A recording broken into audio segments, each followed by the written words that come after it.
ဘာဖြစ်ဖြစ်ကွယ်ဝါတမိုးရှိတယ်နေဖြစ်တဲ့လောက်တော့လောကကြီးတဲ့နေဖို့တင်နေအသေးပြလိုက်မယ်ဘာတူသေးလဲဒီလိုမင်းမတွေ့နဲ့မစင်စားနဲ့ငယ်ချင်းရဲ့ဘယ်နေမှလဲဘယ်သူမှမသိတဲ့အလူတိုင်းတနေ့တော့လမ်းခွဲရမယ်မတူစမ်းနဲ့တကယ်တမ်းတွေ့ရင်ဝါကုန်မြတ်ကြီးပဲတစ်စက္ကန့်မှအမင်းမရှုံးဘူးနေပြောပါတယ်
မရှိတဲ့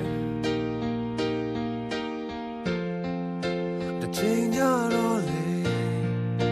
ကဘာကြီးကတော့မပြောင်းလဲဘူးခွဲအရင်တိုင်းပဲအလူသစ်များနဲ့အသက်ရှင်လဲပတ်လိုက်မယ်မျောလင်းတဲ့သေးအသက်တွေမြဲsay amen amen